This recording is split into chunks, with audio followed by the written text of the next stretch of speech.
What's going on, everybody? Jorge Edwards here, Justin Taylor here with you. This is Shoot the Gap, the IDP Fantasy Football podcast here at Fantasy and Frames. Before we get into talking defense, let's get into talking about something that's a lot bigger than the world of fantasy football. This is the anniversary of 9/11, the horrible terrorist attack back in 2001. I mean, JT, I think you and I are comparably around the same age, and I guarantee you both tell everybody where we were the moment that happened, what we were doing. That is our generation's unfortunate tragedy that we had to live through. And for those who are out there who are, directly affected or indirectly affected or affected in any way from the actions of those terrorists back on 9/11, 2001, just know that we at Fantasy and Frames wanted to acknowledge you, as well as let you know that our thoughts and prayers are always with you, and we will always take this day, whenever we have Fantasy and Frames content on or not, to honor and remember those individuals. And because of that, we have a little video package we just wanted to share with everybody. So here we go.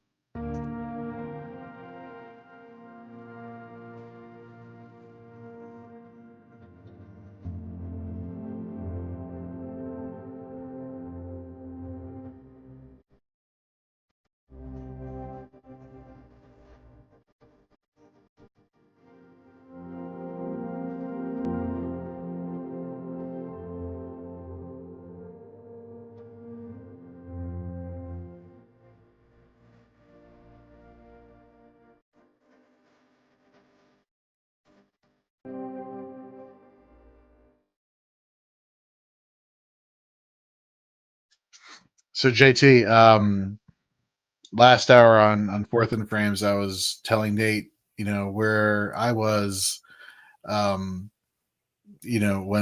all that went down, 23 years ago. I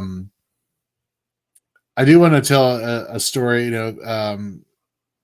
We have a family friend here, in the Edwards family here, that she worked at one of the trade towers,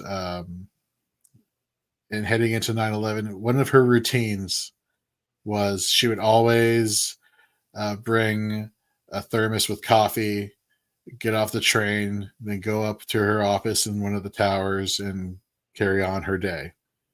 And that particular day, she forgot her thermos of coffee and decided, oh crap, I have to go get some coffee. So she went to the first floor coffee vendor, and that's when the first plane hit, and she felt the vibrations in the building.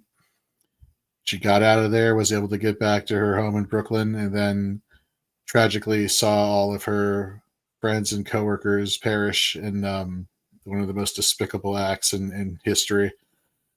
And, for every, horrible story you hear, some of these bright ones that you're just like, man, it really makes you appreciate what you have, when you have it. And, it's one of those things where I will never forget where I was. I will never forget this. I will never forget the importance of that. And I'll always, it's really hard to talk about, to be honest with you.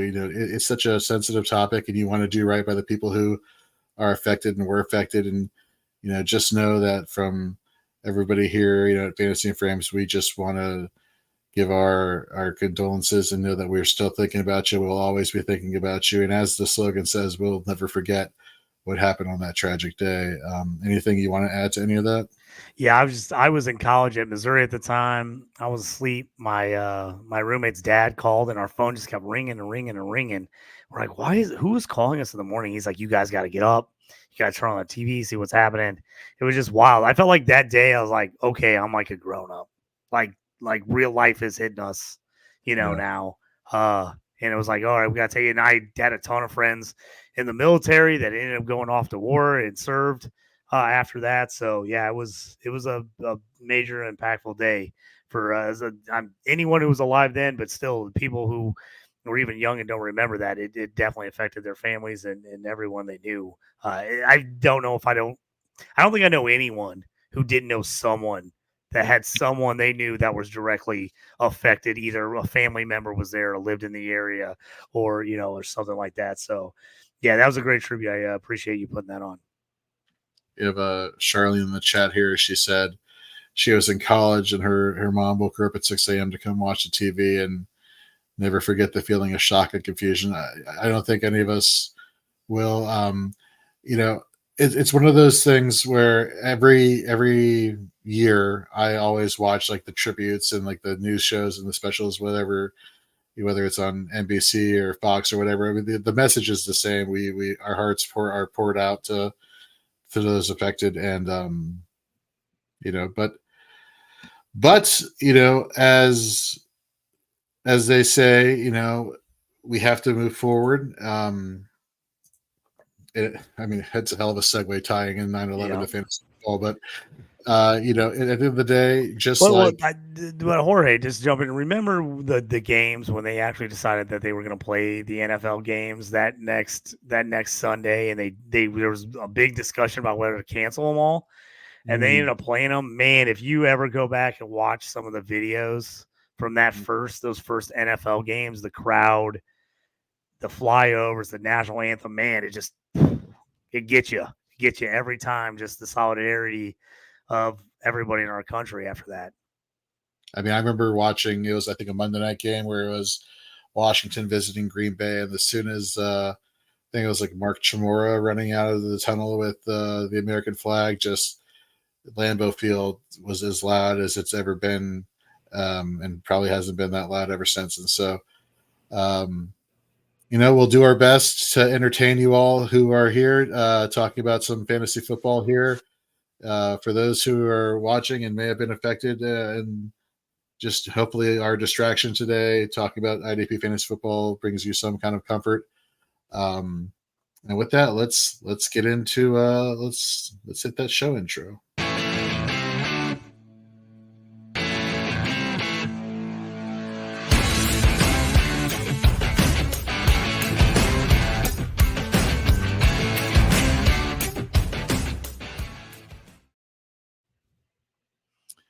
We got Ecomos. Hey, how's it going? And definitely need a distraction. You guys rock. No, you rock. Thank you very much for joining us here on Shoot the Gap. Like I said earlier, this is the IDP Fantasy Football podcast here at Fantasy and Frames. Earlier tonight on Fantasy and Frames Wednesday, we had Dynasty 365, where Rich and Chris Burns, aka the host of the show, aka Dynasty Deviant, they talked about the Dynasty Fantasy Football fallout from week 1, as well as gave you some insight to in-season strategies. Then myself and Mr. Nate Markham, we held it down on 4th and Frames last hour, talking about some people that were smashing, passing, and fading. I don't remember the third one. Nate's going to kill me for that one. We'll let it slide. We'll let it slide this time. Yeah, exactly. Talked a little bit that we had an unusual amount of conversation about the movie Gremlins. If you remember that, JT, yeah. The Gremlins was one of those that my older cousins, showed it at the sleepover, like around like Christmas, Thanksgiving. We're all getting together, and my older cousins all put that on, and I was freaked out. That one scared the crap out of me. I thought Gremlins were coming out forever. And when I saw it later, I appreciated the movie more. But man, I was probably just a hair or too young to be watching that movie when the very first time I saw it. So it definitely, it's when you see, he's all fuzzy and you're like, oh, this is like a kid's show. It's gonna be sweet. He's cuddly, and then you get all the Gremlins coming out of the toilet, everything.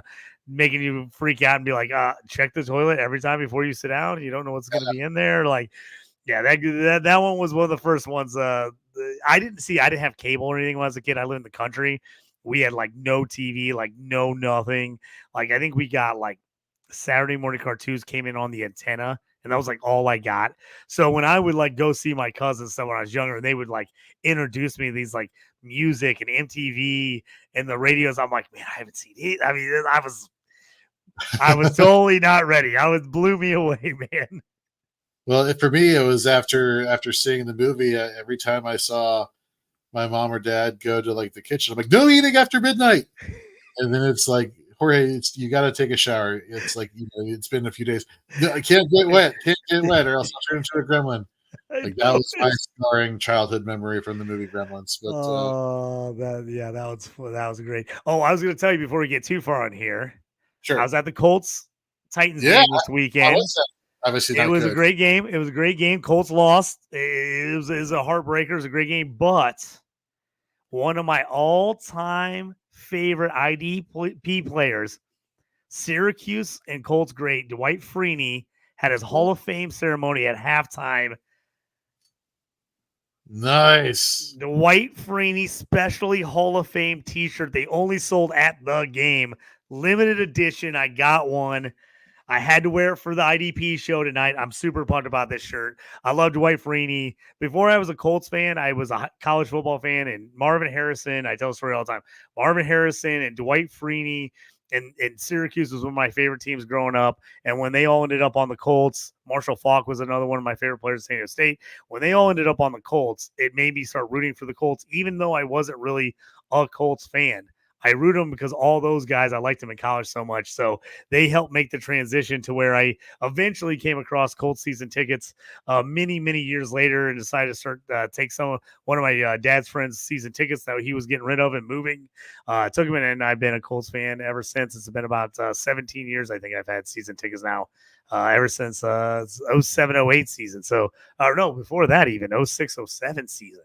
So, I tell you what, Colts won the Super Bowl very first year I owned tickets. It might have been me.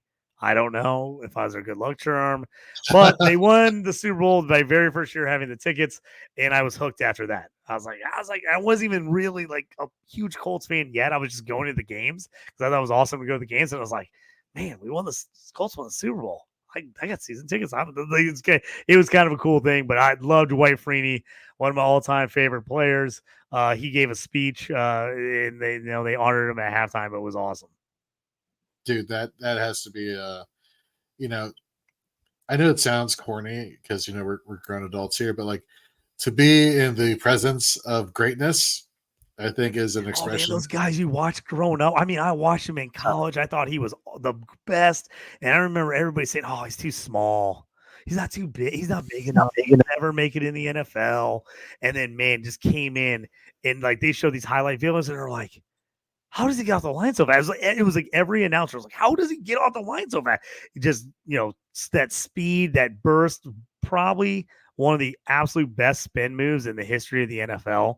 He would get you going one way and then he would spin back the other way and you were done as an offensive lineman. Just absolutely moved. It was great to see him. He looked awesome. He gave a great speech. It was really cool. I got a text message in my phone that said, hey, like, special merchandise just for today for the Hall of Fame ceremony. I like went to the store, like run a store, and I'm like, "Where's the special?" Like, what are you talking about? I'm like, the Dwight Freeney merchandise. Like, they didn't have a big section of anything. I thought it was gonna be this huge area. They didn't, but they had a couple shirts and some stuff. I was like, "Oh, I gotta get one." I was like, "I have to have one. This is sweet." Very nice, man. Well. Talking about I just was getting that one out of the way before we got too far into it, and then I started going off on a tangent. No, I mean, let's talk about let's go from greatness to talking about some news and notes. That's the worst transition ever. Where's Nick when you need him? Anywho, let me hit this.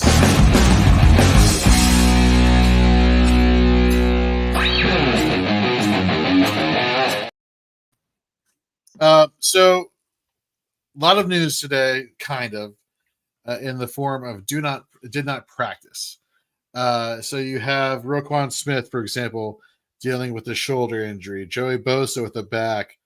Devin White, DeForest Buckner, Logan Wilson, Julian Blackman, Kwity Paye. A lot of people who did not practice today. Don't freak out. It's Wednesday as we're recording this and as we're airing right now. A lot can happen between now and then. Well, Jorge, to bring it up to let people know, I think the NFL, the last couple years, as they've gotten more younger coaches in the league, and I think as they've got more player coaches, I think they've done a much better job of trying to protect their superstars and their older veterans and going, hey, He's a little banged up. Let's give him a day off. Let's give him an extra day to kind of rest. So I think you get a lot of those DNPs early in the week. And I just think that, again, because of the rules of the NFL, they have to announce some kind of injury with that so that they don't get in trouble and fined.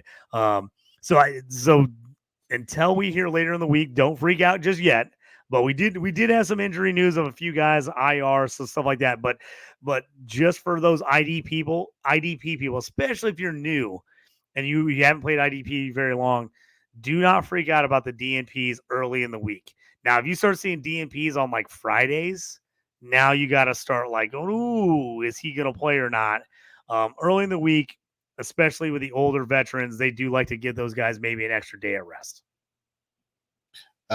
Speaking of a couple players, though, that are going to be out for the medium to long term, let's go with the longest term. Derek Brown going on IR. I believe this is a season-ending injury, not just a 4-week spell on the injured reserve list. Defensive lineman for the Carolina Panthers. He was the last one. He was the last piece of this Carolina Panthers that it's like you hate to see it for Carolina, but you're like, I wonder if it's like almost like, oh, he could maybe come back in like mid-season or like take it off. Just no. We don't want to rush you. I mean, this team is bad, and they're going to be real bad. I think I said it earlier today on Fantasy and Frames on the Dynasty evaluation show with me and my buddy John McGlynn. We do some sporadic Tuesday, Wednesday day shows sometimes with me and him because we've got some crazy schedules. But I said right now I think Carolina's my number 1 pick. Giants are my number 2 pick, and I think the Raiders are my number 3 pick for the top 3 picks in the draft. I do not trust any of those 3 teams at all this upcoming season. You know, somebody on Twitter had the audacity to have the Commanders be the number 2 pick. Oh, really? Do you know who they selected though in this mock draft? This mockery of a mock draft. Travis Hunter. Not as a wide receiver, but as a cornerback, which I thought, that's interesting. If I was a Commanders fan, I would love Travis Hunter on my team. Travis Hunter's awesome. He is my son's favorite college player. My niece goes to Colorado and got him a Travis Hunter Colorado sweatshirt, and he wears it all the time. He loves Travis Hunter. So I'm a Travis Hunter guy. I like it. I think he could. I know it's not a Devy show, but I think he can play either way in the NFL. He's a stud. He could definitely play corner or wide receiver. I would love to have him on my team if he went to one of my teams. I would absolutely love it. But I don't think the Commanders are top 3. Top 3. Right. I don't think so. Good. There you go. And we'll talk about when we get through some of this. But man, I loved what Jalen Daniels did. I think he looked pretty good. Week 1. Speaking of look pretty good, let's help to Equinox FF over on YouTube look pretty good along his defensive line for his IDP roster. He says, I need defensive line help. I got Deron Payne, Montez Sweat, and Kayvon Thibodeau. Who would be the best option? So a couple things here. One is this strictly an IDP league where you have a defensive lineman, a linebacker, and a defensive back?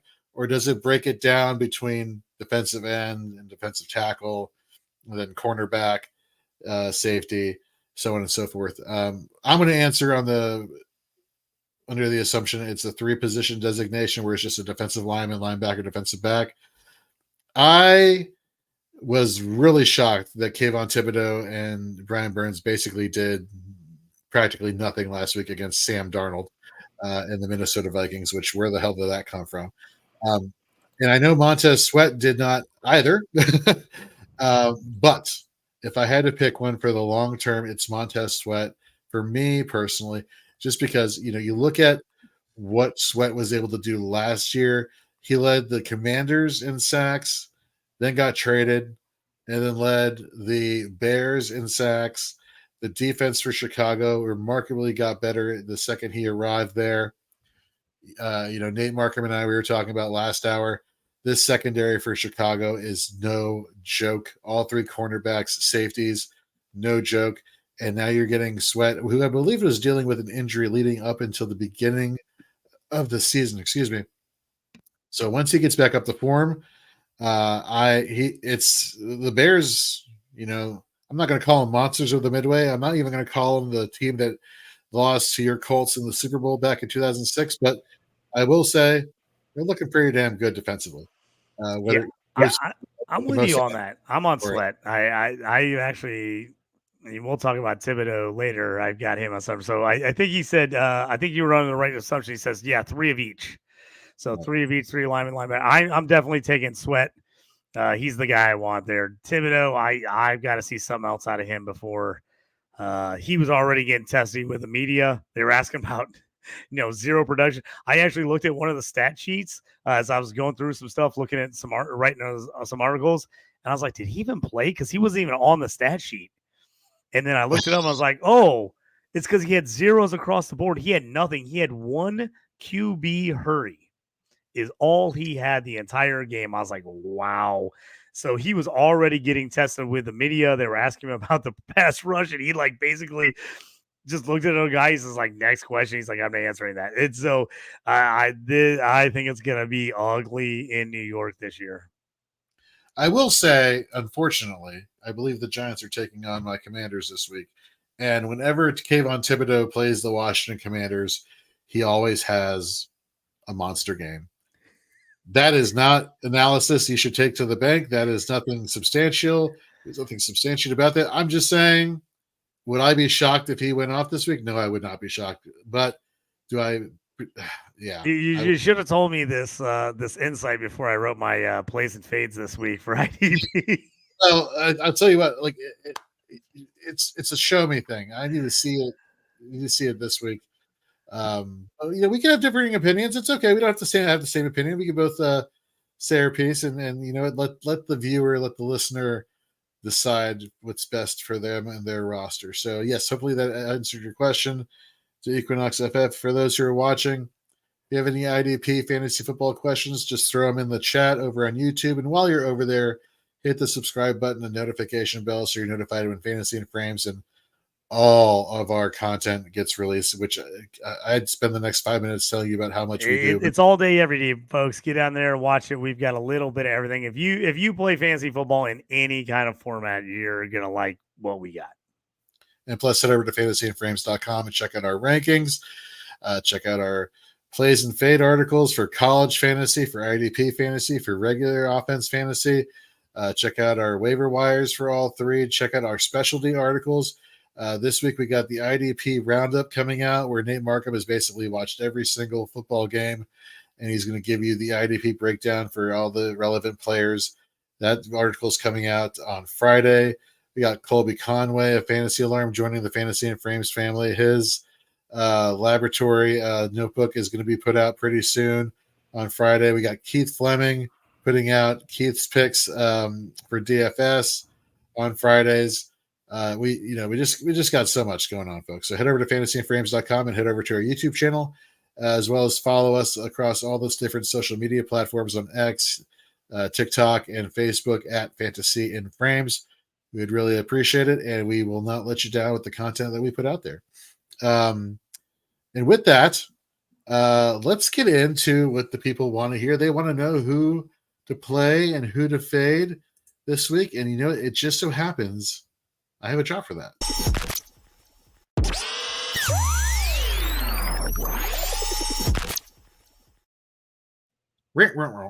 It feels like I'm a transformer or it does.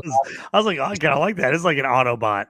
Like an Autobot. Yeah, we gotta get us. Decepticon though. Oh, there you go. There you go. Anywho, which by the way, have you seen the commercials for that Transformers movie that's coming out? The cartoon. I have not seen the ones for the new one. No. Yeah, it's with Chris Helmsworth and the dude from Key and Peele. Yeah, so I am looking forward to that, and I think it's going to be a hilarious movie. Not that any of you really care about Transformers 1 coming out. I guarantee the second my son sees a commercial for it or a trailer, he's going to be like, "Oh, we got to go see that, Dad." So yeah, it's like an origin story. It should be interesting. But let's talk about origin stories for fantasy performances of Week 1 of the 2024 season, and how we do things on plays and fades here on Shoot the Gap. It's very simple. We talk about a defensive lineman, a linebacker, a defensive back, one play and one fade from each category. And we just tell you, our opinions and why we think they're a player fade. We discuss it. And then for more plays and fades, you can head over to fantasyandfades.com and check out our plays and fades for IDP article, which JT has been gracious enough the past 2 weeks to write for us. So thank you very much for that, JT. And with that, let's get into some plays and fades, or a play and a fade at defensive lineman. Let me start with the fade. And for those who are not new to Shoot the Gap, it is going to be kind of shocking, the person who I'm saying to fade, because he's my guy. I don't care where he plays. He's been fantastic. Did not have a great week last week. This hurts. My fade this week is Matt Judon at the Atlanta Falcons, formerly of the New England Patriots. He had 1 sack, but he had it on a 0% win rate, which means Justin Fields escaped traffic, and then he just was able to get around him and find him in open space and bring him down. Not exactly, beating your offensive lineman counterpart and getting to the quarterback in the backfield and making a pressure or a sack in that regard. He's probably still getting acclimated to how things are being done in Atlanta. But most importantly, what really makes him a fade this week is his matchup. Again, Atlanta versus the Eagles, lining up against Lane Johnson, who allowed 0 pressures last week against Green Bay. Outside of last season, which really was an anomaly in terms of pressures allowed, he has been the past 3 seasons previously, it's either been 10 pressures for the entire season, or 2 pressures for the entire season, or 5 pressures for the entire season. I mean, these bookends for the Philadelphia Eagles offensive line do not let pressure get to their quarterback. If anything, the quarterback creates pressure for them when they escape the pocket and try to get outside, and that's when the defensive linemen or defensive ends make plays on the quarterback. So really bad matchup for Matt Judon, which is why I'm fading him this week. For my play, I'm going to go with Jonathan Cooper of the Denver Broncos. Last week, he had the 6th best pass run win percentage. He had 7 pressures and 2 sacks per Pro Football Focus. Going against the Pittsburgh Steelers, Broderick Jones, who is ranked the 20th worst pass blocker according to PFF. He had 2 pressures allowed, and with those 2 pressures, he gave up 2 sacks. So Jonathan Cooper, he really started, for IDP purposes and for, that's all that really matters. For IDP purposes, last year started to take off, showed a lot more consistency last year. And he's carrying it on this year. I think this defensive end situation, basically the situation meaning Jonathan Cooper, is one of the few bright spots here for the Denver Broncos outside of Patrick Surtain, of course, and Alex Singleton. I think Cooper is that trifecta on the defense here. And he, like I said, he has a really good matchup against Broderick Jones. Your thoughts on fading Matt Judon first and then going to the Jonathan Cooper? What are your thoughts here, JT? Yeah, I like both of those. Judon's still coming off the injury. I always get worried with these guys, especially when they're veterans coming off those injuries, because, teams are afraid to overwork them, get them in too much, especially in the preseason earlier in the year. They got to kind of work their way in. I've got Judon in a couple leagues.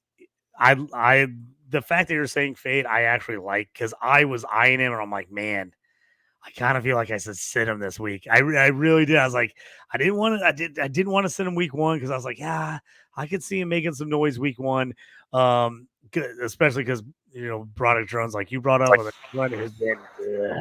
he's been real tough in the preseason. He has not looked good. He just looks stiff. He's got an elbow injury that he's kind of been playing through, and I don't know if it's hurting him more than he's saying, but he has not looked great. So I like the Judon fade this week. Hurts is going to move around. Their line is good. If I had someone else better I can play, I would do it. I do like the Cooper. Man, as a Steelers fan too, Broderick Jones is, them trading up to get him. So pumped to get him. Thought he was going to be the answer for them, and he has just been rough for the first 2 years. And here's the thing. It's crazy because you're like, oh, Justin Fields moves a little around a little better, can run the ball. You're like, okay, maybe that's less sacks. But Fields has a tendency to take a ton of sacks. So it's like, even though he's versatile and he can run, he also does hold the ball and take too many sacks. So I really do like this matchup for the defensive end. I think there's a couple good ones for the Broncos. Cooper, I think, is by far the one. If I got to take one, I'm taking him. All right, let's head over to the linebacker position here, and you'll have an appreciation for this because I don't know if we've talked about him enough this entire offseason. I don't know if we've written about him enough this entire offseason. I don't know if we've ranked him highly enough this entire offseason. Have you heard of a guy called EJ Speed? EJ Speed, man, that guy. Pretty sure he was in my plays and fades last week in the article. Yeah, yes, I do like myself some EJ Speed. Yes, I do. So let's get the negative out of the way from last week. He did have a high missed tackle rate, which you do not like to see in your linebackers. You like to see them have more of a robust tackle rate, which unfortunately was not last week. He had 11.2% tackle rate. But the guy, since week 15 last season, has tallied double-digit tackles, with the majority of them being solo tackles to assisted tackles. So what does that mean for IDP purposes? Normally, depending on your scoring settings, but the most common thing in terms of scoring settings is your solo tackles count for a lot more points than your assisted tackles. So, yay, EJ Speed. We talked about him last week also on Shoot the Gap, which was basically as Zaire Franklin's production went down last year, we saw the emergence of EJ Speed. On the Fantasy and Frames kickoff show on Sunday, Nate Markham and I, we were talking about this very situation here.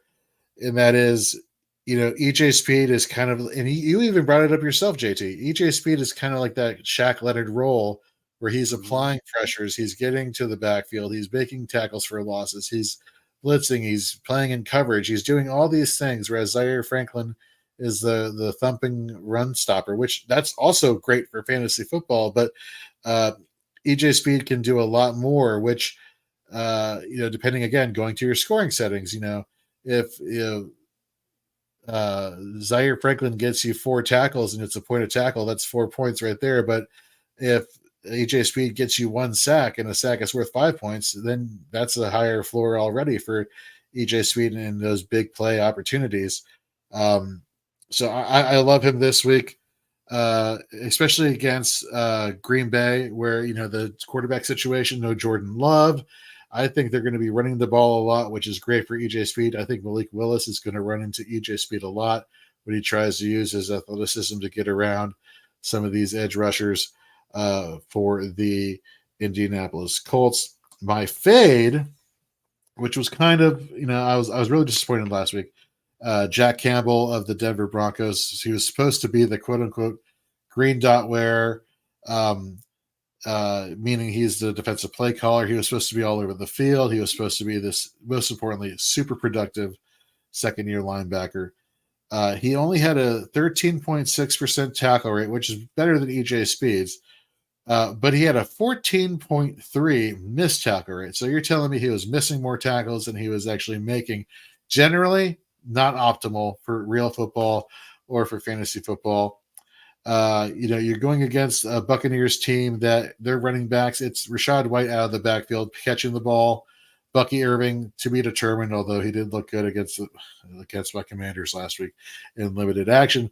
But why do I bring up Rachaad White and throwing the ball to him?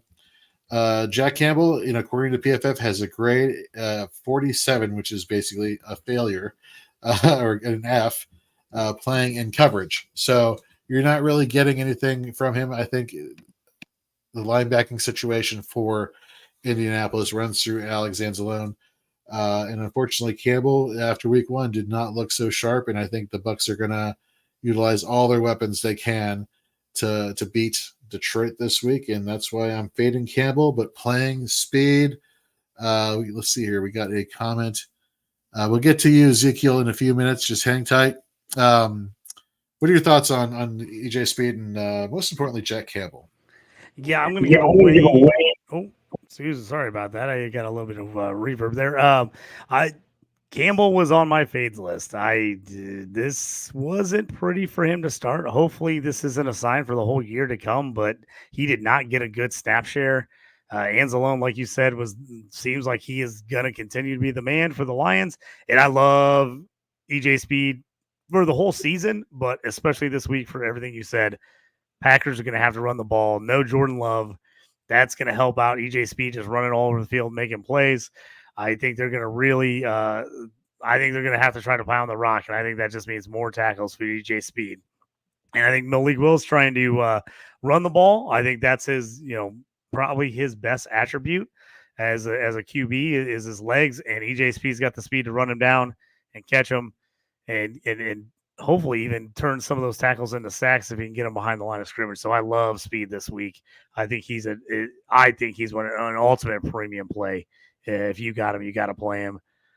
He was one of my guys I had over on tackles last week in one of my bets. He hit. He was good.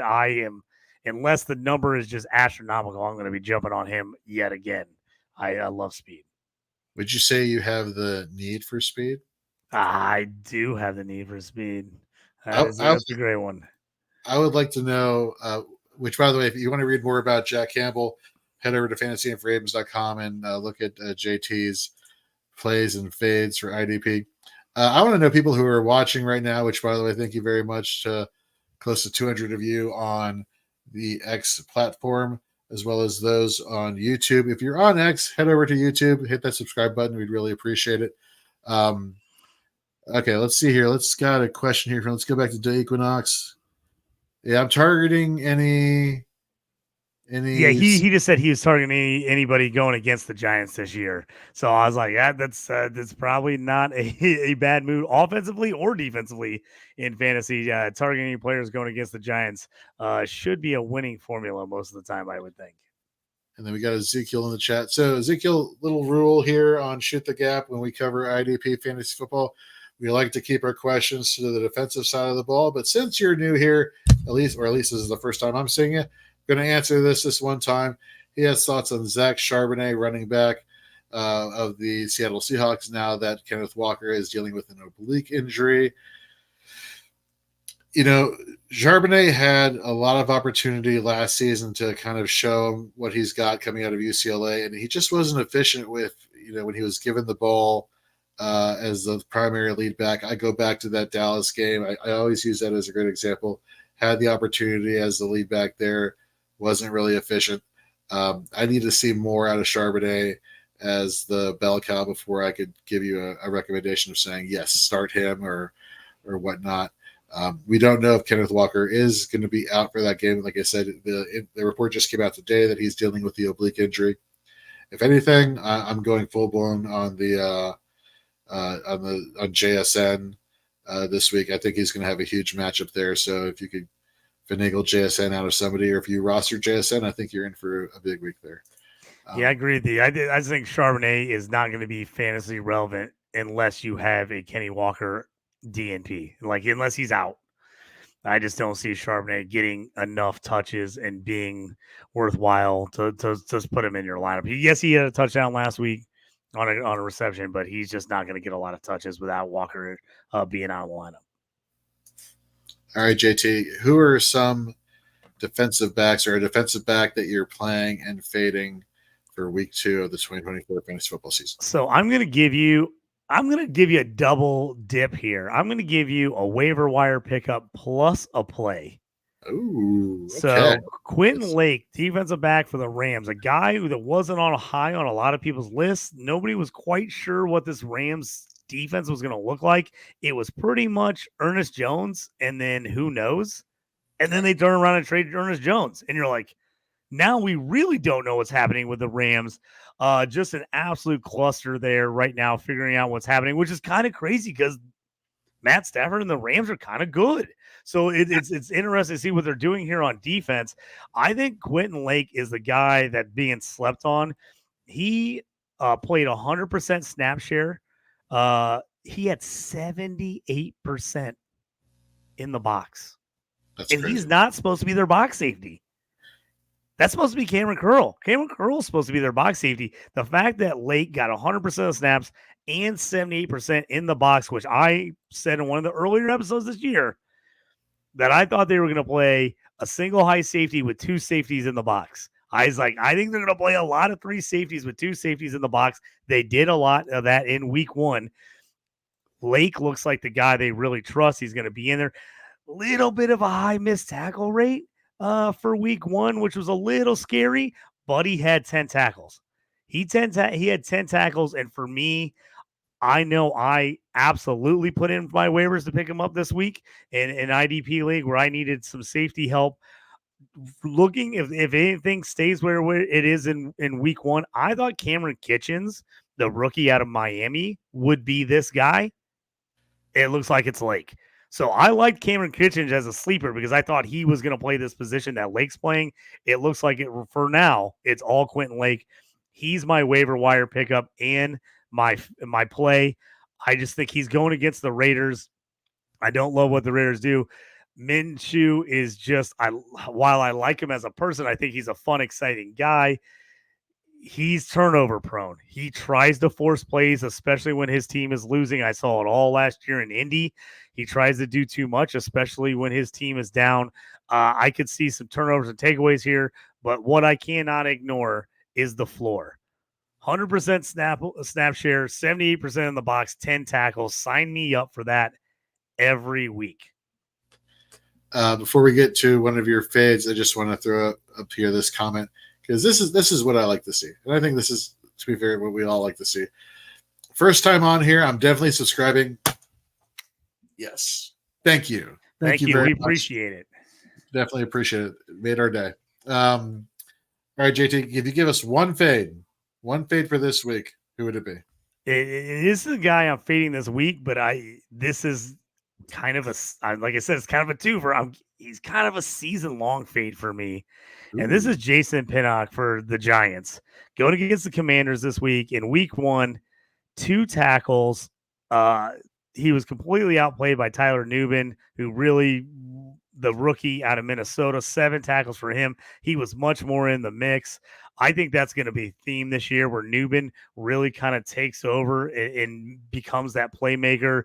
I think Pinnock is had decent production IDP-wise the last couple of years, but it's almost been like just because other guys aren't doing anything, he kind of ends up like people fall in his lap and he ends up just making enough plays to be playable. I think that changes this year. I really don't like this Giants team. I know I've said it. I'm sorry, Giants fans.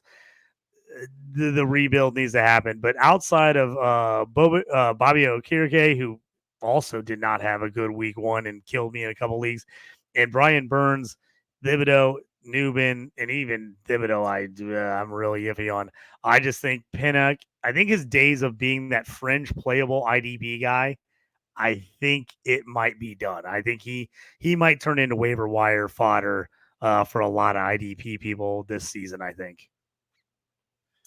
All right. So for more plays and fades for IDP, head over to fantasyandframes.com. Check out JT's article. If you're still looking to fill up your roster or improve upon your roster, the godfather of IDP, Mr. Gary Davenport, who writes for everywhere, whether it's Bleacher Report or NBC or everywhere, Football Guys, you name it. We are very fortunate to have him be a part of the Fantasy and Frames family this year doing our IDP waiver wire article. So again, head over to fantasyandframes.com and check out his waiver wire article and see who he thinks you should pick up for week 2 to help improve your roster on your way to an IDP Fantasy Football Championship. And to end the show today, we're going to hit to our sack lunch segment, which, well, you know what? Let's just play this first.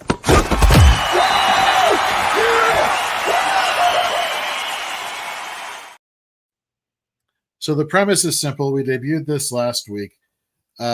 We each, JT and I, get to pick one player that we believe very strongly will get you at least one sack this coming week. The rule is we will keep track, first of all, of whether or not our player got a sack or not. We'll keep a running tally of that. You can only select one player, one time. So Sorry, Daniil Hunter, I can't, or Yaya Diaby, I can't select you 2 times, which I'm okay with that because you did not give me a sack this past week. I hate you. I'm just kidding. I don't hate you, but I wasn't what we call happy. Do I get triple points for my pick? You tell the people about your pick. Mr. Rousseau for the Bills. He was my guy. I loved him this week. I just felt like he was going to have a big week. I know people in the IDP fantasy world have been waiting for him to just blow up ever since he came out of college. I really liked him when he came out. He's kind of been building. He just has been at timeshare with a lot of older players. He finally got a lot of playing time. 3 big ones on Sunday. I'll take it. I love it. Love when a good plan comes together. Yeah. So no, you're not going to get 3 extra points because I'm still bitter, and therefore you just get the 1. So you're leading 1-0 on sack lunches for the season. There you go. Before we get out of here, JT, why don't you tell the good people out here watching and listening what you got going on? Here I'm going to give you my guy real quick before we bust out of here. Shit. I haven't even given you my guy yet. Never mind. Yeah, you haven't given your. I know we're jumping ahead. Do you want me to give me my guy first, or you want to take your guy first? Wow, Jorge, way to go. No, you go first. This is, and I mentioned something about this in Myro. Alex Highsmith for the Steelers. He did nothing in week 1 to make me believe that he is going to get a sack in week 2, but TJ Watt was so insanely all over the place. He had a sack. He got ripped out of 2 strip sacks where one play they said he was offsides because he was so quick off the snap. He moved before everybody else on the entire field moved. They replayed it. He was absolutely not offside, not even close. But he beat the jump. He timed it so freaking right that the refs called a penalty. Then later we're like, oh crap, that was our bad. Like he was just crushing. I think the Denver Broncos with a rookie quarterback and Bo Nix are going to be so nervous about TJ Watt this week that I think Alex Highsmith gets a sack for the Steelers. I think he is a total boomer bust guy. And anybody that plays IDP knows that about Alex Highsmith. He's either going to have you a great game or he's going to probably get you a 0. That's just the way Alex Highsmith he works. I think he gets it in this game. I think he comes home with a sack. I think the Broncos are real nervous. They threw 42 times in week 1. That is not the recipe for success against the Steelers. You do not want to be passing the ball that many times and let this pass rush get crazy on you. I think Alex Highsmith, gets home this week. Cool. Jorge is not effing around this week. He's going to go and get pick somebody that he considers to be a lock, which is funny because we talked about him last week. Our concerns of him coming off of the Achilles injury the day after Thanksgiving. But you look at what happened last week. He got you. Let me put the stats here. 2 tackles, a tackle for a loss, a quarterback hit, and a sack. Not bad for somebody coming off an Achilles injury, and not bad tomorrow when they welcome the Buffalo Bills to town, trying to get some redemption off of their Week 18 loss that cost them the division title. I'm talking Mr. Jalen Phillips. You're going to get another sack tomorrow. Not messing around, JT. I love it, and I'm gonna. I take my losses when I get them. I had Jalen Phillips on my fade list last week. I just was nervous about week 1. I said I loved him for the season. I was nervous about his usage, how he would come out and play. Oh, he did not look like a guy coming off an Achilles injury. He looked good. I mean, that guy's a physical specimen. I mean, he is. He looked good. I love that call. I'm not wishing he didn't get you. I hope you hit and I hit. I'm up 2-1 after next week. That is the greatest thing. That is the most sportsmanlike response ever. I hope you lose and I win and we're tied. So anyhow, before we get into what we're each working on, I just want to give a shout out to everybody here at Fantasy and Frames, just doing remarkable work. You included. I think you today on Dynasty Evaluation had over like 2,300 views. We had over 1,000 views on the Waiver Wire show last night, which, by the way, whether it's our college football show, One Foot Down, whether it's our Waiver Wire show, whether it's all three shows that we're on tonight, our daily fantasy show on Friday, you can find all of these shows on the Fantasy and Frames podcast. They're all labeled telling you which show is which episode. If you want to hear more of us, or you had to leave during the broadcast, or you're just coming into the broadcast and have missed most of the podcast, it's okay. One, you can watch it on YouTube, but if you can't watch it wherever you're at tomorrow, listen to us in podcast form and just subscribe to the Fantasy and Frames podcast. We'd really appreciate it, as well as follow us on all our social channels here, as you can see on screen for those who are watching, whether you're on X, YouTube, TikTok, or Facebook at Fantasy and Frames, as well as check out all of our article work and rankings over at fantasyandframes.com, whether you play college, whether you play IDP, whether you play regular. We got it all for you there. And now, JT, now that we've gone to this part, why don't you tell the good people what you're working on? Yeah, absolutely. Hey, we're doing the work for you. Like, you don't have to get out there and search everywhere anymore. 20 years ago, you're kind of blind. But who do I pick up? Who do I do? What's the guys to play? Man, we got all that info for you. So jump in. Anything you need, look it up. For me, I'm writing the IDP plays and fades every week here for Shoot the Gap. I am jumping in and helping out also with the college football stuff. I'm a huge college football fan and playing a ton of college fantasy football leagues. So I've got my fades and plays and my waiver wire transaction moves. Some of my favorite waiver wire pickup for college football is on the website as well at Fantasy and Frames. If you're a betting person, you like to get a little info on that side, check out the Stew with JT Brew here on Fantasy and Frames Tuesday nights. Me and my buddy Benny D, we break down all the college games, who we're taking, what we like, what we're not liking, and then we kind of tell you what to look for. Hey, is this line going to go up or down? If it does go do this or that, that's what we're jumping on later in the week. So take a look at that. My NFL show also on the Stew with JT Brew. Just breaking down the lines on there. That is typically going to be on Wednesdays and Thursdays. That's my one show that's not a set time. It kind of comes out when I get a chance to knock it out and film it. And then, like we said, the Dynasty evaluation with me and John McGlynn, we jump on there, usually a Tuesday or Wednesday afternoon show. So if you're sitting at work, in front of your computer, you got your phone out, you're not really doing anything, look for us on there, hit that notification. We jump on there. We'll take all kinds of questions. We just kind of BS about everything that's happened that week. And then I'm always here for the Shoot the Gap show with Jorge. Love IDP, big IDP fan. So check that out. And if you're into rankings, if you don't look at please go to the Fantasy and Frames rankings. But I also have my rankings. If you're a member of DLF, I do my IDP top 150 on there, which reminds me I need to get on there and update it tonight after week 1. So I'm going to do that. But yeah, just check me out on that stuff. Super happy to be here on Fantasy and Frames this year. Thanks, Jorge, for bringing me over. Dude, it's been a pleasure. We still got a lot of work to do to deliver these people a fantasy title. So as far as I'm concerned, you can follow me on X at Jorge B. Edwards. Rather, you follow the brand at Fantasy and Frames. Man, I'm doing a lot of production work, a lot of video work, a lot of editing, a lot of article editing, a lot of website stuff. You can find my rankings over at fantasyandframes.com, as well as every Sunday, our rebranded Fantasy Football Kickoff Show. Doing a lot of research for that, where we cover every single game, talk about every single fantasy relevant player, answer all of your plays and fades or start and sit questions or any dynasty questions, IDP questions, whatever questions you have.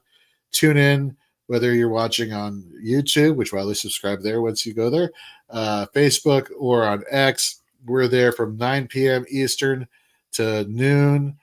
Sometimes we'll go past that, depending on how much information we have to give you, as well as how many questions you send our way. Most importantly, we're there for you. So that's what I'll be working on. And so, hey, jump in, listen to the show on Sundays before the game. I was actually driving to the Colts game. I had my earpiece in. I had the show on, listening to you guys and commenting where I could. Great information all around on there. So that keeps you up to date on stuff. So yeah, if you're just setting lineups, just kind of messing around Sunday morning, trying to get ready for the games, definitely check out that show. Great place to ask questions. Guys, jump on start sit questions and anything else, any last minute news about what's going on or kind of strategy wise. So definitely check that show out as well. All right. Well, everybody who tuned in tonight, thank you very much. We really appreciate it. And again, our thoughts and prayers go out to those affected by 9/11. We will never forget. And we will always be there to support you and support this day and honor this day and honor you. So for JT, I'm Jorge. We will catch you next week on Shoot the Gap.